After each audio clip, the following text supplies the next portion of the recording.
Fascist চক্র দেশের শিক্ষা ব্যবস্থাকে ধ্বংস করে দিয়েছিল, যার সাক্ষী তোমরা নিজেরাই। নানা অপকৌশলে আশ্রয় নিয়েছিল।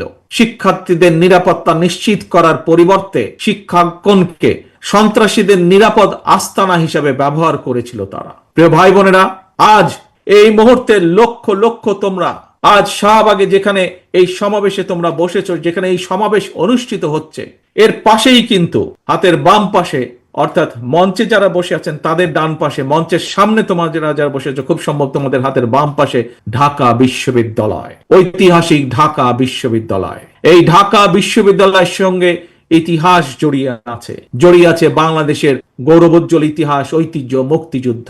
ফ্যাসিবাদ শাসন আমলে ভিন্ন দল ভিন্ন মতের শিক্ষার্থীদের জন্য এই ঢাকা বিশ্ববিদ্যালয়ের ক্যাম্পাসগুলোকে সেই সময় কনসেন্ট্রেশন ক্যাম্পে পরিণত করা হয়েছিল। বর্তমানে যারা এই ঢাকা বিশ্ববিদ্যালয়ের শিক্ষার্থী, তাদের সামনে এই ক্যাম্পাসকে জ্ঞান চর্চা এবং গবেষণার একটি নিরাপদ ভূমি হিসাবে প্রতিষ্ঠার সুযোগ এসেছে। প্রাচ্যের অক্সফোর্ড খ্যাত এই বিশ্ববিদ্যালয়ের গৌরবজনক ইতিহাস আবারও ছড়িয়ে দিতে হবে তোমাদের যারা উত্তরসূরি শিক্ষার্থী তাদের মনের ভিতরে। ঢাকা বিশ্ববিদ্যালয় ছাত্র দলের নেতাকর্মী এবং কিছু সংখ্যক শিক্ষার্থীর সঙ্গে আমি সরাসরি কথা বলেছি।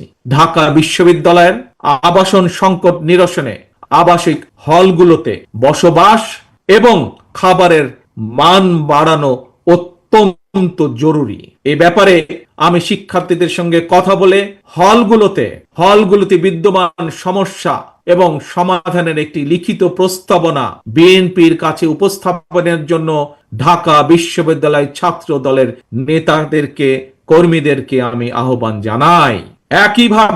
একইভাবে দেশের অন্য বিশ্ববিদ্যালয়গুলোর শিক্ষার্থীদের সঙ্গে কথা বলে সেই সব বিশ্ববিদ্যালয় সমস্যা এবং সম্ভাবনা নিয়ে সুপারিশ সহ রিপোর্ট তৈরি করার জন্য ইতিমধ্যেই বিএনপির পক্ষ থেকে ছাত্র দলের সব মশার বিরুদ্ধে সুরক্ষা দিতে এলো বসুন্ধরা এক্সট্রিম অ্যারোসল।